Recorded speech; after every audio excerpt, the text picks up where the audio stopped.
We're in Philippians chapter 4, and we're going to just deal with two verses today, verses 8 and 9, that have to do with our thinking. We talked a little bit about that last week, a little bit about our thinking and how God helps us in our thinking. And then Philippians 4, verses 8 and 9 give us some specific instruction. So I just want to read that as we begin. Philippians 4, verses 8 and 9. Finally, brothers, whatever is true, whatever is honorable, whatever is just, whatever is pure, whatever is lovely, whatever is commendable, if there is any excellence, if there is anything worthy of praise, think about these things. What you have learned and received and heard and seen in me, practice these things, and the God of peace will be with you. Amen. Now, before we dissect the passage and talk about each of these words and what they mean, let's first notice that each of these words really describe the character of God. Right? True, honorable, just, pure, lovely, commendable, excellent, worthy of praise. Right? They really describe the character of God. In other words, focus on God and His character. Right? That's what we think about. Focus on God and His character. And God has given us so many things in creation and in the world and in how He has formed us and made the world to work to remind us about His nature and His character. And so we should give earnest thought to His nature and to His ways. If in the middle of your life and your many problems and challenges, you focus more on God and His character, your problems will be revealed for what size they truly are. Right? As well as your achievements will be revealed for what size they truly are in comparison to the nature and character of God. It really is a recalibration to have an understanding of the greatness of our God. And I remember missionary Jim Plunkett said, we don't really spend enough time just thinking. We like to think a little bit, but really we want to get on to the doing. And some of us are kind of, we'll figure it out as we go kind of thinkers anyway. But we tend to not give deep thought to things. And we need to harness our thoughts just as we harness a horse with a bit and bridle, right? That we might guide our thoughts and steer them in the proper direction. Because if left to ourselves, our thinking drifts, right? And we get off course and we begin to think about things. Like today, you could wake up and you could go, well, the sun came up, right? And you could be, gonna be another scorcher. That's one way to respond to what we're observing. The sun came up, right? There are others who are like, the sun came up. I'm alive today. Right? They weren't sure that they were going to make it another day. There are some people in that boat, and the sun came up today. Right? That's a very different perspective than, gonna be another scorcher. So how we think about things, you can think about things negatively, you can think about things positively. You can also think about the fact that while we were sleeping, God was making the sun stay where it is. And God was making the earth turn. And God was making the planets remain aligned in their orbits so that we wouldn't get burned up. You want to talk about scorcher, that's coming. But that's not today. And so we need to think carefully rather than allowing our thoughts to meander with each emotion and each circumstance. And what you think about either reminds you of God and His character, or it sets your mind away from God and His character. And so we need to remember that. And sometimes we can have what we think are just frivolous thoughts, or the little things that we think about that are temporary in life, and maybe we get all caught up in it, and we're all worried about it because it's the current project, and that sort of thing. But if we're not careful, that will set our mind away from God, rather than thinking about, what does God have in this for me to learn about himself, to learn about his character and his ways, to learn about how he wants to make me more like Christ in the middle of this opportunity that I have. And so he says in verse 8, finally, brothers, whatever is true. And so the Apostle Paul is speaking out of his love and his care for these believers in Philippi. And he's calling them brothers and sisters. And he's saying, whatever is true, that is being in accordance with historical fact. What happens a lot is oftentimes we think about and worry about stuff that's not even true. You're dreading having to make a phone call. And you're like, what if they don't want to talk to me? Or what if they won't help me? Or what if, they act irritated that I even called them? Or what, and you begin to think about things that aren't even fact, that haven't even happened. And how many of you have had that where you eventually make the call and they're like, oh, hey, so glad you called, or the person on the other line is helpful, they resolve your issue, and you move on with your day, and it was like, oh, I made a lot bigger deal out of that than I needed to. Anybody have that happen? You get all concerned about it, right? Some people, it freezes them up for days. They can't make that call. And then they finally make it, and 7 minutes later, oh, problem solved, here we go. Oh, I should have called them yesterday. Whatever is true, sometimes we begin to get so worried about things that haven't even happened. And we create a scenario that paints a bleak picture, right? Sometimes freezing us from making progress. And it's fear not based on truth, not based on reality. And so when you step out and actually do that, you discover the situation plays out so differently as to not warrant that fear that you had even at all. That's why it says, whatever is true. Whatever is true, think about that. And sometimes we need to be reminded, like, okay, let's pause here for a moment and let's say what's true. What's going on? Well, the one thing that we know is this. These other things that we have fears about, those aren't true things yet. And so we need to remember that. He says, whatever is true, think about these things. And he says, whatever is honorable. Honorable has to do with respect and dignity. It has a sense of reverence attached to it. And we need to be thinking, in this world, there are many, many things that are irreverent and dishonorable. And sometimes we just allow it in, kind of like those excuses that we make. It was a great movie. Yeah, there was a couple scenes that weren't so great, but the movie was great. Those sorts of things, if we're not careful, we begin to develop a mindset that says, I don't have to think about what's honorable because it's not really possible, right? I have to have something that's mixed in with that which is dishonorable, that which is degrading to God's character, that which puts my mind in the gutter, that which brings my thoughts down from that which is godly and God-honoring. Things that are worthy of respect and dignified. Even saying those things sounds old-fashioned, right? It sounds like, come on, Jim, get with the times. I'm trying to get us with the time when we're going to stand before the Lord. And we want him to be able to say, well done, good and faithful servant, right?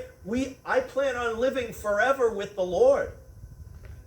And I want to know that I've honored him in my thoughts, in my mind, that I have raised my thoughts to a level of that which is dignified and reverent, right? That I don't have to have a mind cleanse just to come to church. And 1 Timothy 3:8 says, deacons likewise must be dignified. It's that same word. Dignified, not double-tongued, not addicted to much wine, not greedy for dishonest gain. It's easy for us to just allow that to slip in. You know, that's just how my business works. You know, that's just how these people are. You know, that's my family. You know, that's what you get. You know, we begin to make excuses for it, or it's too difficult to find pure entertainment. You know, you have to put up with a little bit of that. And may we get back to those things that are honorable. You know, if we would only think, you know, sometimes in our hypersensitive world right now, where we're supposed to be careful about things that offend everybody around us, and no one has given a single thought to, is God offended by any of this? You know, what if we gave some thought to what might be offensive to God, and began to think more dignified and more reverently? He says, whatever is just, think about these things. Just think being proper and right. It's being just in that legal sense, being justified. Whatever has been set right, whatever is proper for the occasion. Satan wants nothing than to take what God has given and to adulterate it, to twist it, right? To move it out of that proper and right sense, and to get us to think of it in those terms. And you know, so a movie will have a plot about a woman in a bad marriage, and so it'll justify her affair because of how bad her marriage is, and so we're supposed to feel sorry for this woman, and so it basically is causing us to say, well, you know, what else was she going to do? And so we begin to think about things that are not proper, that are not right, that are not justified before God. And we need to have a sense of a bad relationship in a marriage and what God says about that, but also bad solutions to that problem. You know, we need to have God's mind on the matter. It says, whatever is pure, that word being without moral defect, without blemish, pure, and without defect. Whatever is pure. And man, how our culture has walked away from that word. You know? I mean, you even buy juice, and it's not really 100% pure juice, right? Anymore. It has all those additives, added ingredients to give it some shelf life extension and all of those things. But whatever is pure. See how the Bible is trying to shake us and wake us up, that says, how far have we come just in our minds? Right? This is talking about our thinking. You know, how much have we allowed? We've just sort of left the door open, and these thoughts that come in to our heads. And these things that we allow in our sense. So if we want, we can blame the culture all day long. We can blame the media. We can blame the entertainment industry. You know, we can blame the education system. We can blame the government. You know, we can blame parents. You know, we can blame this generation. We can, you know, whatever it is we want to do, but the reality comes down to how we think. And this is addressing our thinking. Okay? And it's important for us, rather than aiming our ammunition outward, you know, we need to be thinking inwardly. What are some things that I need to do to clean up my thinking? Right? To get those cobwebs out of there. To get that muck and gunk out of there. Because, quite honestly, my own worst enemy, you know, in regard to my Christian walk, is my own life, my own thoughts, my own desires. Right? Really, the government isn't passing any laws that prevent me from living the Christian life. It's my own thinking that pulls me away. And we have to recognize that, whatever is pure. And then it says, whatever is lovely. The word lovely means pleasing, right? It actually, the root word actually is the word to kiss. It's something like, when you see a new baby and you're just like, oh, he's so kissable, just kind of that kind of level of cuteness, just like, oh, I just want to kiss it. It's so lovely, so pure, right? There's something about that, whatever is pleasing, and I think most of my life, most of my day isn't thinking about stuff at that level of loveliness. At that level, I'm not thinking about those things that are pleasing and pure, and that's why in our thinking, when you think of the sun coming up, rather than going, it's going to be another scorcher, we could be thinking of like the vast power of God, the amazing mind of God. How long would it have taken engineers to figure out how something of that power and magnitude as the sun, what distance it ought to be in order to sustain life on another planet called Earth? How long would it have taken to calculate that? Yeah, it would have taken forever, but God knew it. He spoke it into existence, and he set the planets in their orbit, and he set man on Earth and in a garden. And he said, I give you all of these things to enjoy. And I want you to be fruitful. And I want you to multiply. And I want you to fill the earth. And as God spoke those things into existence and set man in it, he wanted to reveal his glory and his majesty and his heart for man and his desire to see him know God himself. All of these things.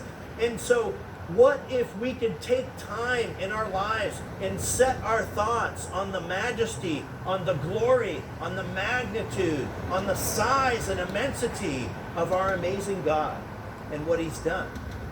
Right? That's what we need to do. He says, whatever is lovely, whatever is pleasing, think on these things. And he says, whatever is commendable. Right? We know what that word means. Commendable. It's worthy of praise. It's worthy of approval. The root word, the word famous, actually comes from this Greek root word, and the root word that almost sounds like famous in the Greek means to be spoken of. Right? So the idea that like, hey, have you heard about this? It's something commendable. It's something worthy to be talked about and spoken of. Right? Worthy of praise and approval. And so we need to think about those things rather than those things that really should be unmentionable. How many times in our world are things spoken of that really should be better left unsaid? Everything, whether it's our own attitudes toward other people, or just whether the subject matter of entertainment is about those things that shouldn't be spoken of out loud. They used to be things that were never spoken of in a public setting, and now it's the main topic. And so we need to remember that which is commendable. It's worthy of praise. It's worthy of approval. And then it says, if there is any excellence. Now this is talking about moral excellence.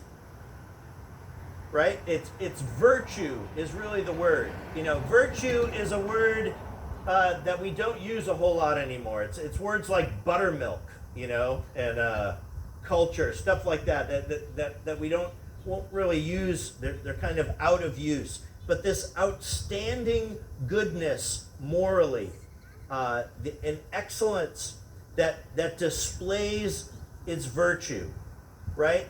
And that's talking about those things that have the ability to show restraint in difficulty. So moral decisions that are being made with wisdom. And so if there is any excellence, think on these things. And then the last phrase he says is, if there is anything worthy of praise. Really, that's talking about anything deserving an applause, right? That's really what it is. Anything deserving approval or an applause, right? Worthy of praise. And it says to think about these things. So just take some inventory right now. Think about your week, your past week, and think about all the thoughts that you thought. And how do they measure up to this evaluation? You know, it's kind of funny that the Word of God seems to bring stuff up that I wasn't thinking about. You know, it's trying to remind me. Right? And here's the Apostle Paul writing a letter to believers, and he's thinking about what issues and problems are they facing. And the issues and problems that they were facing was, hey, you might get arrested for being a Christian. You know, you're going to be ostracized by your family because you have taken on the name of Christ. You might lose your job and your livelihood because people don't want Christians in that industry. You may be arrested and put in prison like I am because you're a Christian. They had some real problems. But the Apostle Paul was trying to express to them that I've learned to be content in any situation, and it comes down to what you're thinking about, right? And how you're thinking. And you can, in your circumstances, either be made bitter or be made better. And I know people who went to jail and it just hardened them. And I know others who went to jail and it softened them in the Lord. And it made them great prayer warriors. It made them great preachers. Made them great evangelists. Right? And so we can blame our circumstances all we want, but it really comes down to our thinking and our response. And he says, think about these things. So when you evaluate that, is what I've been thinking about true? Is it even true? Is it honorable? Is it just? Is it pure? Is it lovely? Is it commendable? Is it excellent? Is it worthy of praise? How is it that your thinking needs to be adjusted? And then he says in verse 9, and what you have learned and received and heard and seen in me, practice these things. Right? He says, you've caught on to what I've been teaching you. Some of you have learned it, but then there's also things that we receive. You know, there are some things that are better caught than taught. You know, you look by example, you see how someone is living. You know, I'll give you an example. You know how Charlotte prays. And for those of you that haven't been in our early service, I'm just thinking back in the previous months when we've prayed, and Charlotte would pray out loud, and the kinds of things she would pray would be about the majesty and honor of God. And she'd be like, Lord, you know, we know how great you are and how magnificent you are and what you've done. And, you know, and Charlotte could be talking about all kinds of problems that she's dealing with, but she talks about the magnificence of the Lord as she opens her prayer. And I noticed what it did for me and what it did for the whole room was it lifted our minds and our thoughts upward toward the Lord, right? Instead of us all thinking, yeah, woe is us, and it's going rough, and we're all having a hard time, but we came together, we're going to encourage each other, hear a little pep talk, and try to grind through another week. You know, instead, it brought us to a place of really understanding the character and the nature of God and what He has done and what He's given us. And I've just so appreciated your prayers, Charlotte, and how you have reminded us of those things. You know, knowing the kinds of things that you could be praying for, personal pain in your life, and all the care that you have for your family, and all of those things for our country, and things that could worry us and weigh us down, and could cause us to have prayer requests that just sound negative and dejected and kind of without any hope. But yet she has lifted our spirits and our minds and our thoughts. The things that you have learned and received.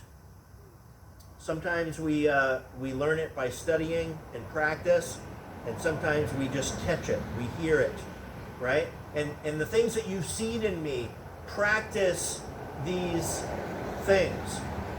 You know, it's great when you learn from somebody a good habit, you know, or a good trick. I know that Jill has learned from her parents how to take care of what you own. You know, make sure you take care of it so it'll last. And I grew up more in we're probably going to break it the same week we get it, and then we'll throw it away and we'll hopefully get a new one sometime. You know, it's just such a different perspective in how you treat things, and so I've had to learn that from her, and she learned it from her parents. Right? So there are things that we can learn and change. Philippians 3:17, he says, "Brothers, join in imitating me and keep your eyes on those who walk according to the example you have in us." Right? Rather than pointing our finger to those who are bad examples, let's look for those who are good examples and focus on them and follow them. 1 Thessalonians 4 verse 1 says, "Finally then, brothers, we ask and urge you in the Lord Jesus that as you receive from us how you ought to walk and to please God just as you are doing, that you do so more and more."